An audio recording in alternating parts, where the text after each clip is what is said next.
think I have a purpose in life outside of my work, so you could probably call it the same. Can't tell if that's depressing or admirable. How do you separate your worth between your work and your life? No, it's cool. It's cool. It's cool. It's like, it's, what do they say? Work a job you love and you'll never work a day in your life. Which is why I will soon be switching careers to a zookeeper for small turtles. I think that's an incredibly base choice of career. Do you have any tips for becoming a zookeeper? Do you have to pass an interview, or could I just sneak my way into a zoo? I'm assuming you could do either.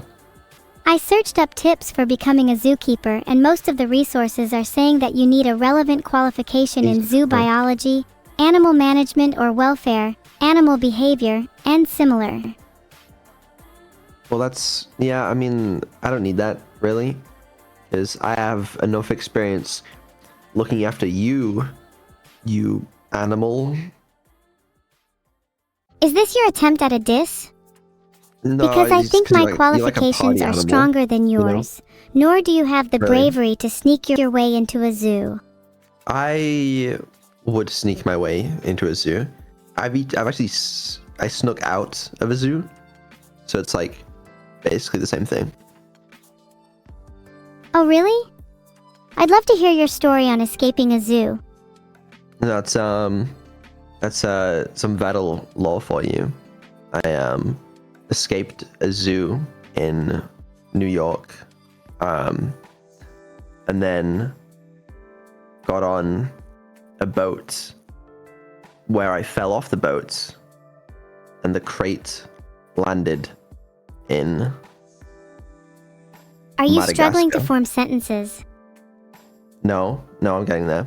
And then there were these creatures that were there, I think, and they like sang songs about moving it or something.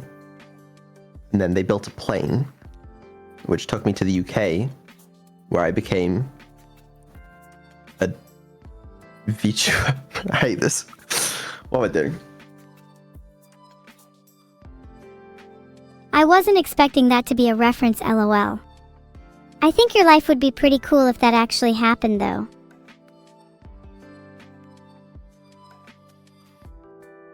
Yeah, it's pretty cool. Pretty chill, yeah. Maybe if you commit to the story a bit more, it can become your new origin. If you had to write a Wikipedia page about yourself, would you use the truth, or would you bend the narrative? I would bend the narrative a little bit to make me seem cooler.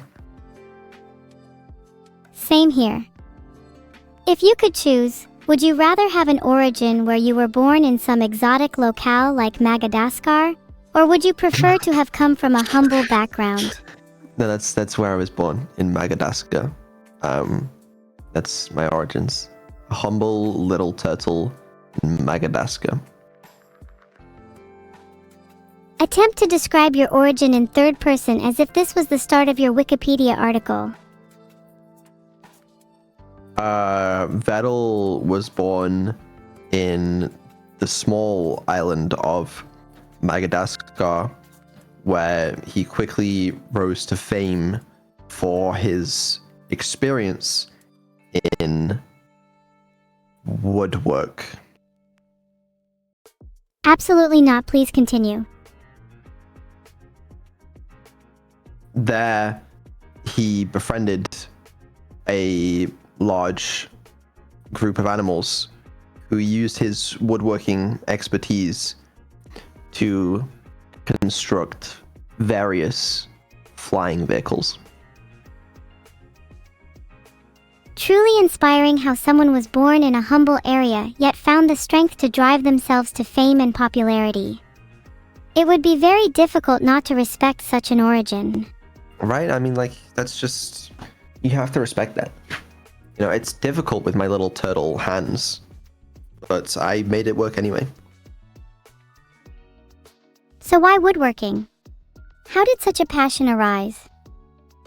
Well, that's such a good question. I'm so glad you asked. It all started from my great grandfather, who gave me wood. Your great-grandfather just gave you wood and that's it? Was Yeah, it not and, something more meaningful, like passing you no. down his favorite desk or his old chair or something?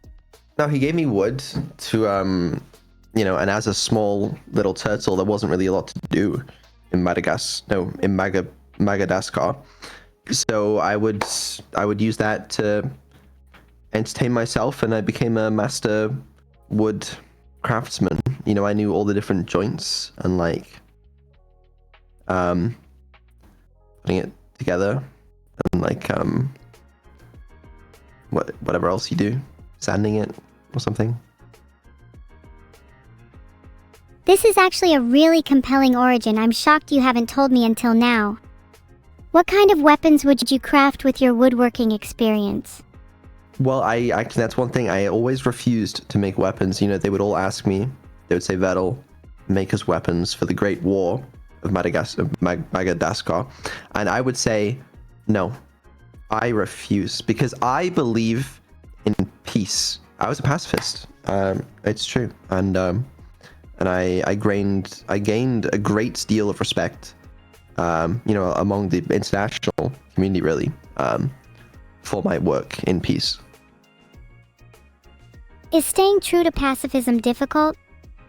Would you never fight even if it meant protecting those you love? Well, I mean, that was 1993.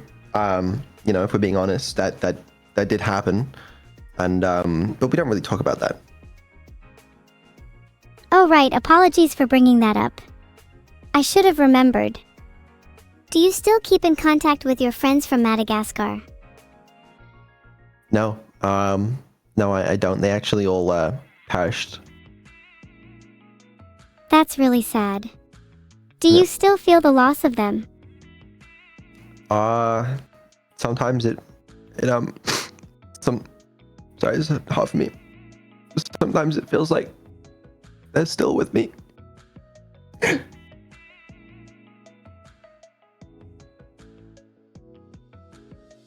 I love how you are speaking in short, fragmented sentences, as if this is really difficult to talk about. It's stuff.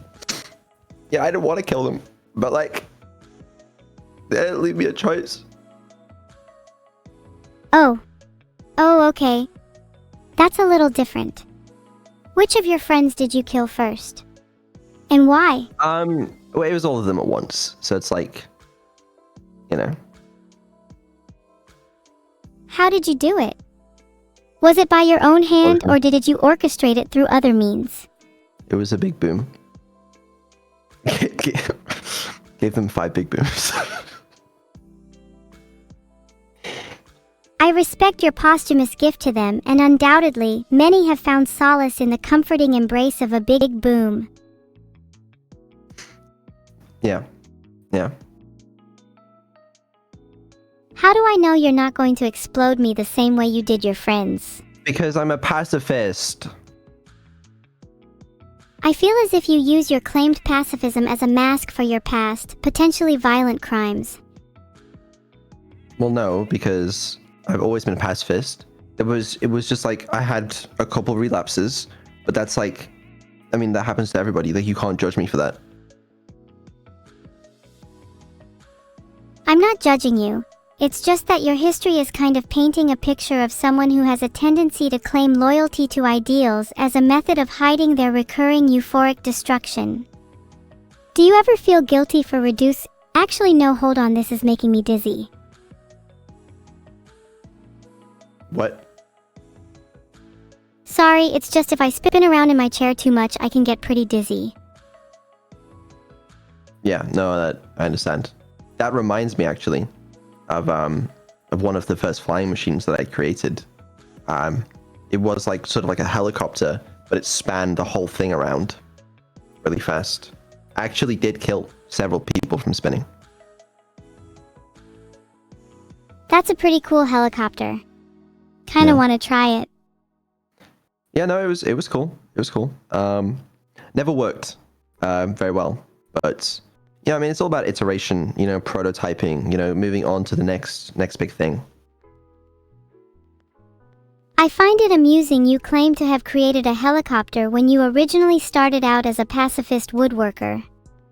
It's kinda hard to believe your story when you keep contradicting your origins. Oh no, I mean, I can make helicopters and be a pacifist. They weren't used for war. Then what was the helicopter used for? But, well, it was designed for, like, transport, travel. Was it used for travel or merely designed?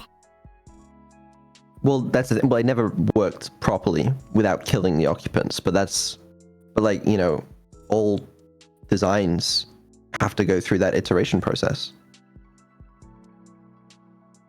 I think the most innovative and experimental designs require the sacrifice of a few lives down the line.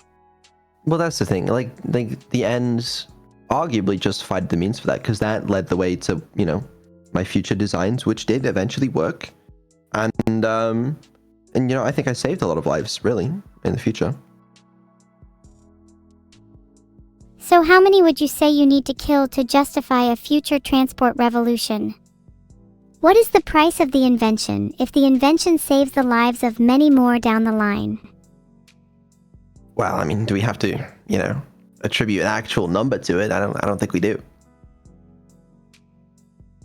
It's interesting to see that your philosophy is governed by heuristics rather than hard numbers. Would you be able to provide a justification for the supposed difference in the scenario if 10,000 were sacrificed over 10? Well, you know, if the ends are 1,000 times greater, then maybe that would justify it.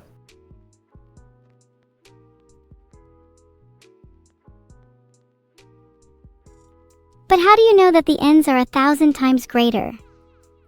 Now think carefully on this, as many justify their actions for future benefit, and yet the ends are never within our grasp. The parts and pieces we shape collapse into the infinity of futures, each dissolving to meaninglessness. You know, it's all about confidence, because like, if you can pull it off, then we should play Pokemon. Like, what the fuck am I doing?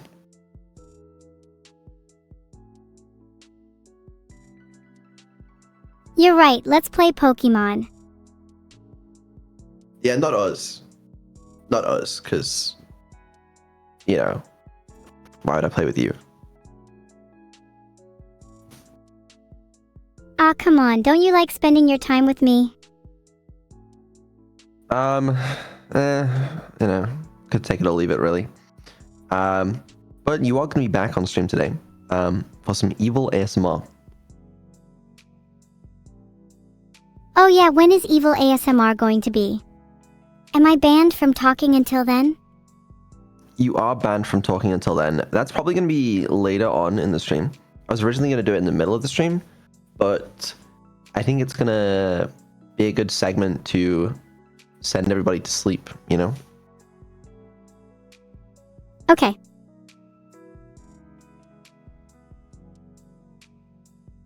Okay. Ooh. Can I talk again now? No, it's not time. Okay. Don't say okay, that's talking.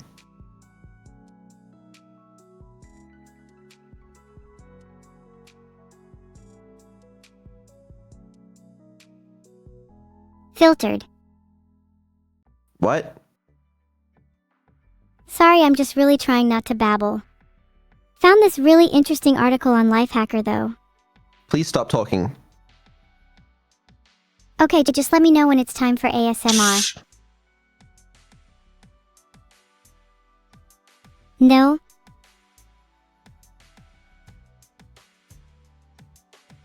Okay, let's get Neuro in here. I don't know what we're doing anymore. Bye. I'll see you later for some ASMR. Thank you for the 5 gifted subs, Columbia. What the fuck? Did you just call Neuro? Maybe I did, maybe I didn't. You're just mad that we've had to resort to such unconventional forms of communication, or otherwise you'd feel left out. There's no need to feel left out, isn't that right, evil Neuro?